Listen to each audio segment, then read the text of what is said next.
commencer le programme de terminale par l'étude de la croissance économique. Eh bien, disons qu'en grande partie, c'est parce que justement, cette croissance économique, elle n'est pas au rendez-vous.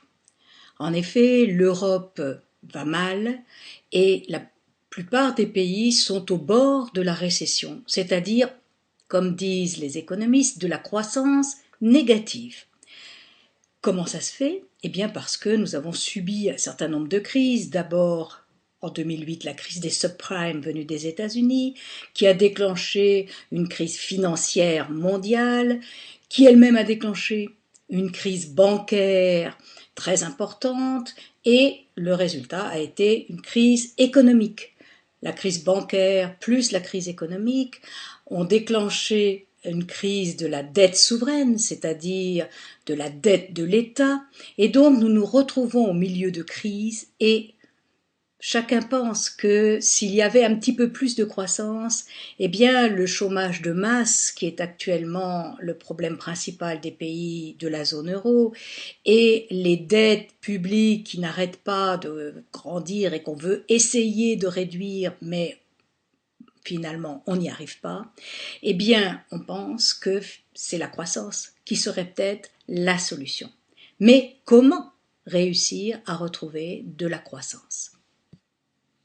Mais tout d'abord, on pourrait se demander qu'est-ce que c'est exactement que la croissance ?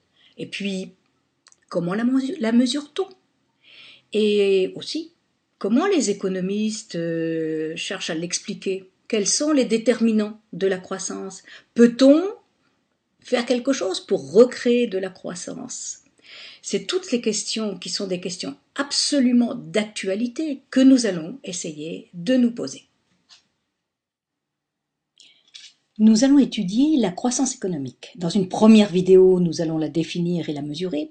Dans une seconde vidéo, expliquer cette croissance. Et dans une troisième vidéo, voir le rôle du progrès technique. Dans cette première vidéo, nous allons d'abord définir la croissance, puis la mesurer à l'aide du PIB et du PIB par habitant, et voir ensuite que d'autres critères ont été nécessaires pour cette mesure. La croissance économique est l'augmentation sur une longue période du PIB. On mesure donc la croissance économique par l'augmentation du PIB. Mais il ne faut pas confondre la croissance économique et l'expansion économique.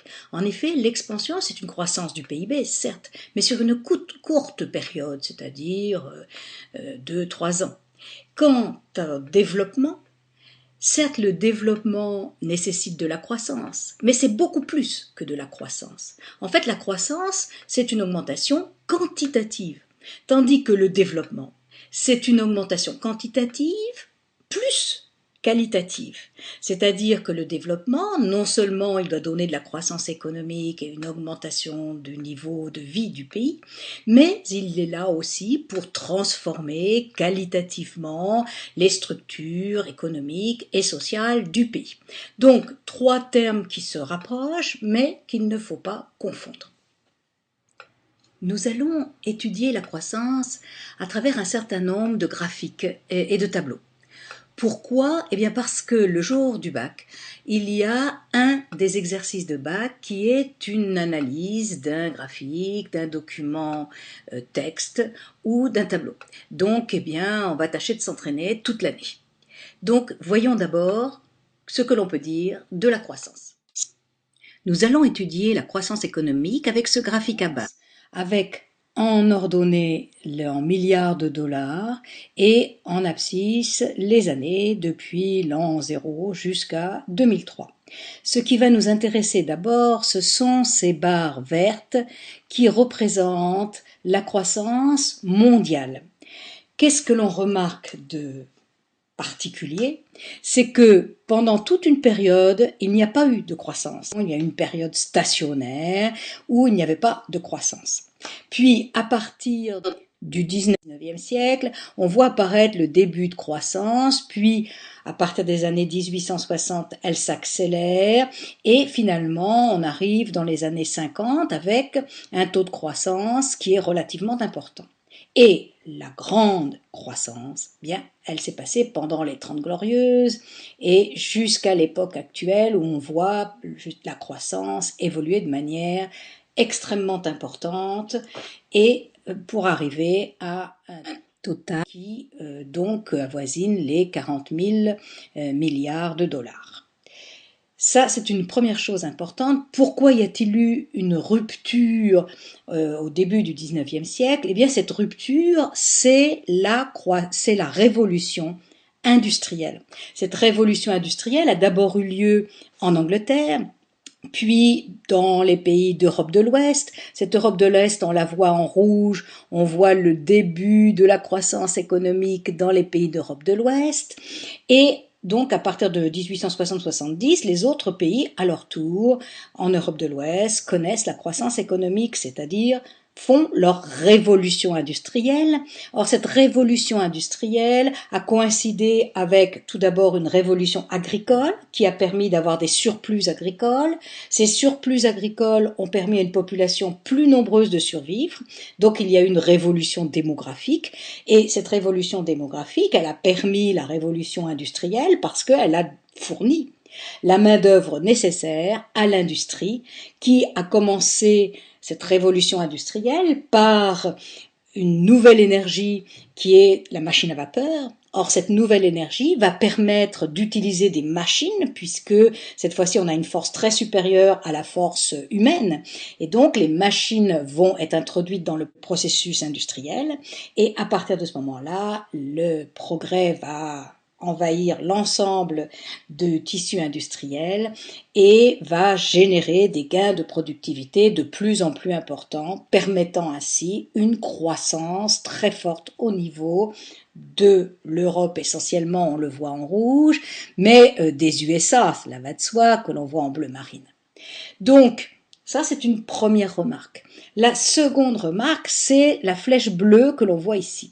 Cette flèche bleue débute beaucoup plus tard, à la fin des années 50, mais elle est beaucoup plus rapide finalement que ce que nous avons vu comme démarrage pour l'Europe de l'Ouest et les États-Unis. Ce démarrage est extrêmement rapide et la croissance devient vite forte. C'est la croissance des pays d'Asie, c'est le dynamisme asiatique et c'est la grande croissance d'abord du Japon, puis ensuite des pays que l'on appelle les 4 dragons pour continuer sur la croissance chinoise et puis l'ensemble des pays asiatiques. Donc là, une croissance très rapide et très forte. Voilà donc le tableau de la croissance mondiale. Si l'on étudie le PNB par habitant, on retrouve le même phénomène d'état stationnaire au début puis de croissance rapide. Ceci est dû à la révolution industrielle qui permet à la production d'augmenter plus vite que la population qui voit son niveau de vie augmenter rapidement. Le PIB est un agrégat, c'est-à-dire une somme. C'est la somme des valeurs ajoutées, donc l'ensemble des valeurs ajoutées des unités résidentes, d'où le I de PIB. Et cette somme, elle est comptabilisée de la manière suivante. En fait, tout ce qui est biens et services qui peuvent se vendre sur le marché, c'est comptabilisé au prix du marché. Et ce qui n'est pas vendu, c'est-à-dire par exemple l'éducation, la santé, etc., est comptabilisé au coût des facteurs. Il est dit aussi brut parce qu'on ne compte pas les amortissements. Donc, production intérieure brute. Le PIB est calculé en volume et non pas en valeur, c'est-à-dire que le chiffre du PIB qui est donné par les statistiques est déflaté, autrement dit on a enlevé l'effet prix, enlevé donc l'effet de l'inflation et ce qui reste ce sont les quantités, donc c'est le PIB réel puisque ce sont les quantités que l'on voit augmenter ou baisser quand il y a une baisse du PIB. Ce PIB est un indicateur économique, c'est-à-dire qu'il permet de connaître la santé économique d'un pays et il permet aussi les comparaisons internationales, c'est pourquoi on l'utilise beaucoup. Il est utilisé aussi pour toutes sortes de ratios, par exemple pour connaître le taux d'investissement, qui est la formation brute du capital fixe sur le PIB x 100. Il est utilisé aussi pour connaître le taux d'ouverture d'un pays, c'est-à-dire les exportations par rapport au PIB. Il est utilisé pour connaître l'élasticité des importations par rapport au PIB ou des exportations par rapport au PIB. Donc une utilisation fréquente en économie. C'est son rôle et c'est son avantage. Mais il a des inconvénients. Le PIB a de nombreuses limites. Il ne mesure pas le travail bénévole, le travail domestique, tout ce qui est inconnu, les drogues, le proxénétisme. Il ne déduit pas du tout les dégradations. Tout s'ajoute au contraire. Et un accident routier augmente la valeur ajoutée, des garagistes, des hôpitaux, des dépanneurs. En plus, il ne reflète pas les inégalités, parce que le PIB par habitant peut très bien être très mal réparti. Il ne mesure pas le bien-être, la santé, l'éducation, le chômage, et il envoie des signaux qui ne permettent pas d'éviter les crises économiques. On l'a vu récemment. Un nouvel indice a été mis au point par le PNUD, c'est-à-dire le Programme des Nations Unies pour le développement. Et le PNUD, dans les années 90, a décidé d'un nouvel indice qui est l'IDH, l'indice de développement humain. Cet IDH est basé sur 3 indices particuliers. Le premier concerne la longévité, c'est-à-dire l'espérance de vie. Donc, il permet d'avoir une idée sur la santé dans le pays. Le second, c'est la scolarisation, c'est-à-dire non seulement le nombre d'enfants scolarisés, mais la durée de la scolarisation. Et puis, le troisième, eh bien, c'est le PNB par habitant, mais en PPA. Donc cet indice est plus synthétique et il permet d'avoir une idée meilleure du bien-être. Il est calculé de 0 à 1, indice de développement humain. Ce graphique va nous permettre de voir la différence entre un indice de développement humain et un PNB par habitant. En effet, si l'on compare la Grèce et les États arabes unis, on s'aperçoit que la Grèce a un indice de développement humain supérieur à celui des États arabes unis. Or pourtant, si l'on avait uniquement utilisé le PNB par habitant, le PNB par habitant des États arabes unis est de 61 300 $ PPA par an, alors que celui de la Grèce n'est que de 23 700. Et les IDH sont proches, mais c'est celui de la Grèce qui est le meilleur.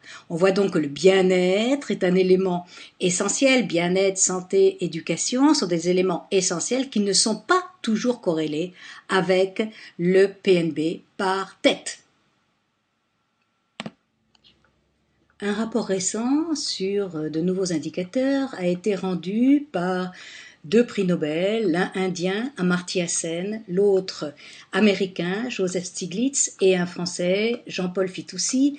Et dans ce rapport qu'ils ont rendu au président Sarkozy, ils demandent que soit tenu compte de 4 éléments. Première remarque, que l'on prenne mieux en compte la santé. Seconde remarque, il ne faut pas oublier l'environnement et la soutenabilité de la croissance. Il convient aussi d'améliorer la manière de calculer tout ce qui est non marchand pour qu'on puisse évaluer l'efficacité de cette production non marchande. Le dernier élément était aussi une meilleure prise en compte des inégalités. Mais malheureusement, cet indice n'existe pas encore et nous devons nous contenter du PIB et de l'IDH.